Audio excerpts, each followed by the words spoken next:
Bonjour, je suis Rachel Carter et je vais vous raconter une histoire qui a profondément changé ma vie. Quelque chose que je n'aurais jamais pensé vivre ou discuter. Publiquement. Un matin ensoleillé de juin 2017, je suis morte. Pendant ces moments, j'ai quitté mon corps et j'ai été témoin de choses inoubliables que je crois que Dieu veut que je partage avec vous aujourd'hui. Ce n'est pas seulement une histoire sur ce qui se passe quand nous mourrons. L'histoire ne sait pas sur ce qui se passe quand nous mourrons. C'est une histoire d'amour, de rédemption et des plans incroyables que Dieu a pour chaque âme. Permettez-moi de commencer par vous parler un peu de moi. Je suis professeur de sciences dans un lycée d'une petite ville de l'Indiana. Pendant des années, j'ai enseigné à mes élèves la biologie, la chimie et les lois du monde naturel. J'ai toujours été une penseuse logique, quelqu'un qui croyait aux faits et aux preuves. J'ai été élevée dans une famille chrétienne, et la foi était une partie importante de mon enfance. Mais en vieillissant, et en étant plus occupée par ma carrière, ma vie spirituelle a commencé à passer au second plan.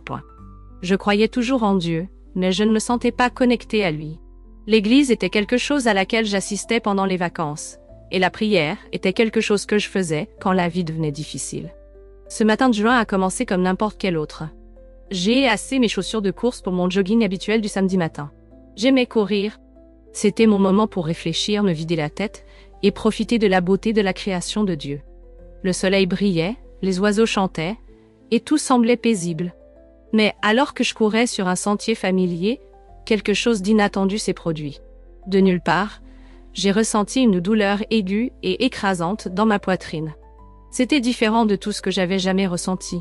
J'ai trébuché, me tenant le cœur, puis tout est devenu noir. La prochaine chose dont je me souviens, c'est de flotter. Je pouvais me voir allongée sur le sol, complètement immobile.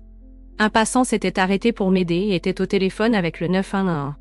Je pouvais entendre des bribes de leur conversation frénétique et voir l'inquiétude sur leur visage.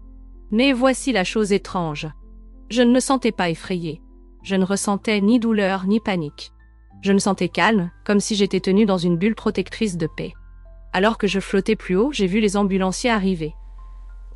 Ils travaillaient sur mon corps, faisant des compressions thoraciques et se donnant des instructions. Je me souviens avoir pensé, c'est mon corps, mais je n'y suis plus. Puis, j'ai remarqué une lumière au loin. Ce n'était pas juste une lumière brillante. Elle était vivante. Elle rayonnait de chaleur, d'amour et d'un sentiment de sécurité écrasant. C'était comme si la lumière m'appelait, me tirant doucement vers elle.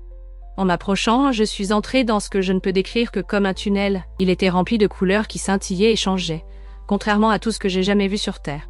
L'air lui-même semblait vivant, vibrant de musique qui n'était pas seulement entendue. Elle était ressentie profondément dans mon âme. Au bout du tunnel, j'ai pénétré dans un endroit qui m'a coupé le souffle. C'était un jardin, plus beau que les mots ne peuvent le décrire. Des fleurs de toutes les couleurs brillaient comme si elles étaient éclairées de l'intérieur. Et l'air était rempli du parfum de la joie pure. Dans le jardin, j'ai vu quelqu'un marcher vers moi. C'était ma grand-mère qui était décédée des années auparavant. Elle avait l'air radieuse, plus jeune que je ne me souvenais, et son visage était plein d'amour. Elle m'a serré dans ses bras, et c'était comme si j'étais enveloppée de chaleur pure et d'acceptation. Elle m'a dit « Rachel, ce n'est pas ton heure de rester ici, mais il y a quelque chose d'important que tu dois voir. » Prenant ma main, elle m'a conduite à ce qu'elle appelait le troisième ciel, un endroit où les âmes vont immédiatement après avoir quitté ce monde. Ma grand-mère m'a conduite dans un espace vaste et radieux que je ne peux décrire que comme le troisième ciel. Point. Il semblait infini mais intime, comme s'il s'étendait à l'infini tout en m'entourant, comme une étreinte chaleureuse. Le troisième ciel n'était pas ce que j'avais imaginé de l'au-delà. C'était plus qu'une simple destination. C'était un lieu de transition, de croissance et de préparation.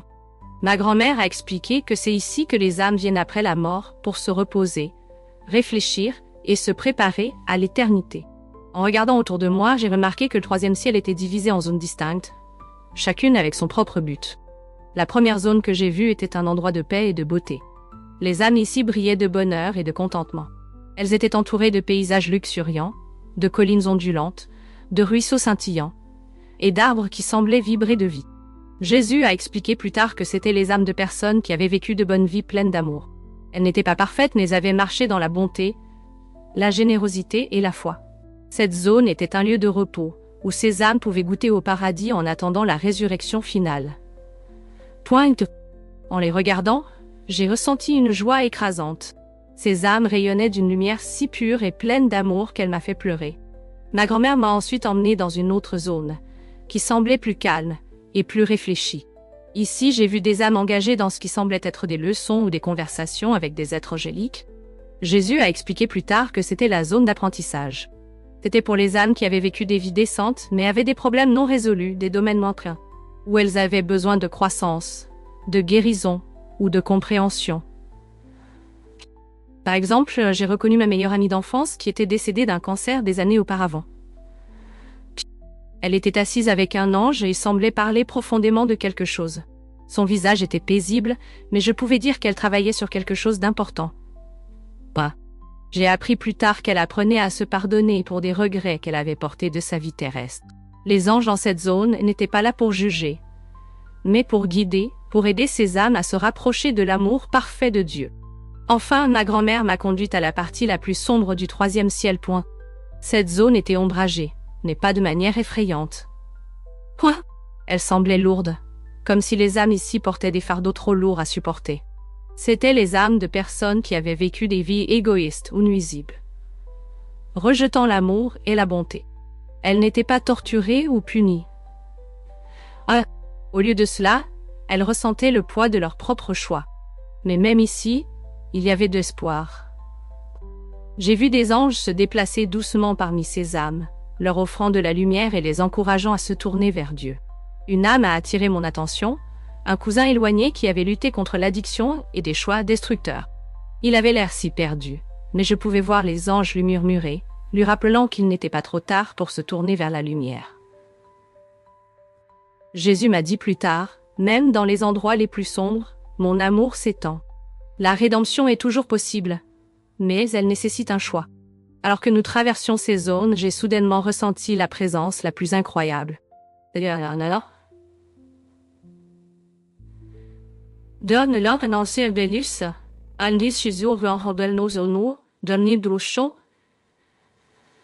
C'était Jésus. Quand il est apparu, c'était comme si toute l'atmosphère changeait. Sa présence rayonnait d'amour, de compassion et de paix, mais aussi d'un profond sentiment d'autorité. Ses yeux ont rencontré les miens, et à ce moment-là, je me suis sentie pleinement connue. Chaque pensée, chaque émotion, chaque partie de moi mise à nu. Et pourtant, je me sentais complètement et inconditionnellement aimée. Il a dit, Rachel, ce que tu vois ici est un aperçu de l'éternité. Ce n'est pas pour que tu restes, mais pour que tu partages avec les autres. Ils doivent savoir que leur choix compte, que leur vie façonne leur voyage éternel. Alors que je me tenais en présence de Jésus, j'ai ressenti un sentiment écrasant d'amour et de but. Il m'a expliqué la signification de tout ce que j'avais vu et ce que cela signifiait pour nous sur terre. La première chose qu'il a dite était « La vie est un cadeau, Rachel. Ce n'est pas seulement une question de survie ou de réussite, c'est une question de croissance, dans l'amour, la foi et la bonté.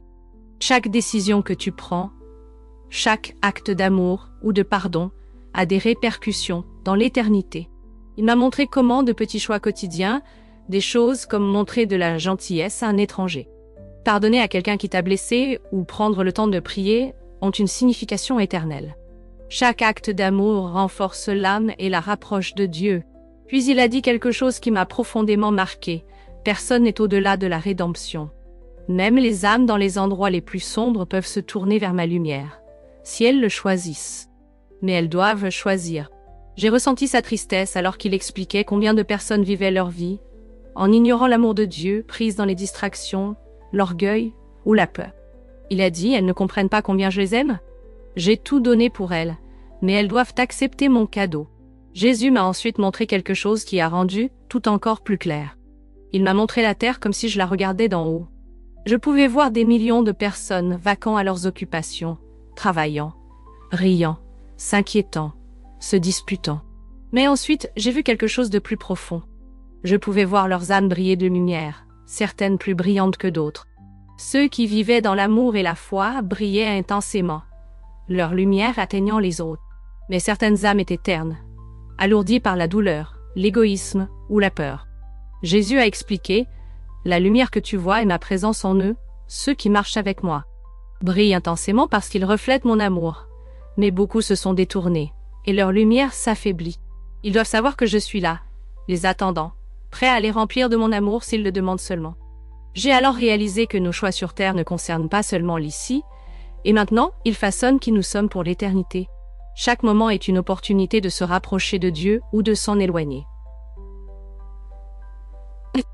Malgré la lourdeur de certaines des choses que Jésus m'a montrées, il y avait aussi un espoir incroyable.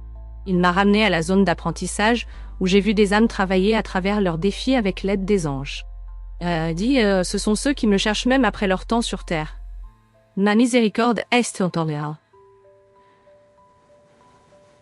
Nisuro sui en Dieu infini, et je guiderai toujours ceux qui se tournent vers moi.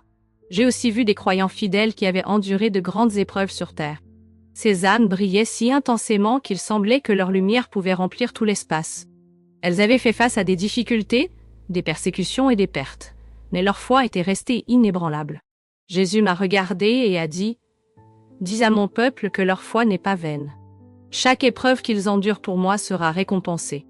Je suis toujours avec eux, même quand le monde semble sombre. » Avant de continuer, juste une demande. Veuillez vous abonner à notre chaîne. Ça nous aide vraiment à continuer. Avant de continuer, juste une demande. Ça nous aide beaucoup à continuer. Alors que mon temps dans le 3e ciel touchait à sa fin, Jésus me regarda avec à la fois de l'amour et de l'urgence. Il dit « Rachel, ce n'est pas encore ton heure de rester. Il y a encore beaucoup à faire pour toi. Tu dois retourner et partager ce que tu as vu. Dis-leur que l'éternité est réelle et que mon amour est plus grand que tout ce qu'ils peuvent imaginer. » Il a posé ses mains sur mes épaules et j'ai senti sa paix m'envahir. Il a dit « N'aie pas peur de dire la vérité. Beaucoup la rejetteront, mais certains ont besoin de l'entendre. Partage mon message et je serai avec toi à chaque étape du chemin. » Sur ce, j'ai senti que je me faisais tirer en arrière. La lumière a commencé à s'estomper et les sons du monde autour de moi ont commencé à devenir plus forts.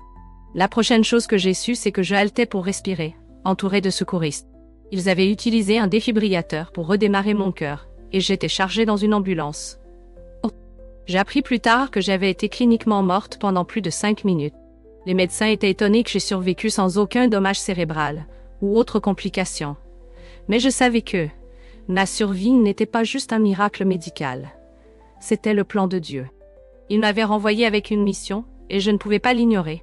En me réveillant à l'hôpital, je savais que je ne pouvais pas retourner à la vie que j'avais avant. Tout ce que j'avais vu et ressenti pendant ces moments où j'étais partie m'avait changé pour toujours. L'amour que j'ai ressenti en présence de Jésus, l'urgence de ses paroles et la réalité des âmes que j'ai vues, à la fois en paix et dans les ténèbres, étaient gravés dans mon cœur. J'ai réalisé que chaque jour, nous faisons des choix qui façonnent non seulement notre vie sur Terre, mais notre éternité. Je suis retournée à l'enseignement, mais ma perspective a complètement changé. Chaque élève, chaque collègue, chaque personne que je rencontrais, je les voyais maintenant comme plus que de simples personnes. Je les voyais comme des âmes, chacune portant le potentiel de refléter l'amour de Dieu. Ce n'est pas facile de partager mon histoire. Certaines personnes ont été sceptiques, tandis que d'autres ont été profondément touchées, mais je continue parce que je sais que Jésus m'a renvoyé pour une raison. Ces mots pour moi, dis-leur à propos de mon amour, résonnent dans mon esprit chaque jour. S'il y a une chose que je veux que vous reteniez de mon histoire, c'est celle-ci. Vous êtes aimés plus que vous ne pouvez l'imaginer. L'amour de Jésus pour vous est infini. Et il attend toujours que vous vous tourniez vers lui. Les choix que vous faites comptent, chaque acte de gentillesse, chaque moment de pardon, chaque fois que vous choisissez d'aimer au lieu de haïr, vous vous rapprochez de Dieu. Et même si vous avez fait des erreurs, il n'est pas trop tard. L'amour et la miséricorde de Jésus sont plus grands que tout ce que vous avez fait. L'au-delà est réel. Le paradis, l'enfer et le 3e ciel, ce ne sont pas juste des concepts. Ce sont des destinations, et votre vie ici façonne où vous passerez l'éternité. Je veux vous demander quelque chose. Êtes-vous prêt? Vivez-vous votre vie en pensant à l'éternité? Si vous n'êtes pas sûr, prenez un moment maintenant pour réfléchir. Demandez à Jésus de se révéler à vous, de vous guider et de vous montrer combien vous êtes aimé. Si mon histoire a parlé à votre cœur, je vous encourage à la partager avec quelqu'un qui pourrait avoir besoin d'espoir aujourd'hui. Veuillez aimer cette vidéo, vous abonner à cette chaîne et laisser un commentaire ci-dessous. Commençons une conversation sur la foi, l'espoir et l'éternité. Ensemble, nous pouvons rappeler au monde qu'il y a plus dans la vie que ce que nous voyons. Il y a de l'amour, il y a un but et il y a un Dieu qui aspire à une relation avec chacun de nous. Merci d'avoir écouté mon histoire. Rappelez-vous, Jésus vous aime et il est avec vous à chaque étape du chemin. Que Dieu vous bénisse et vous guide dans votre voyage.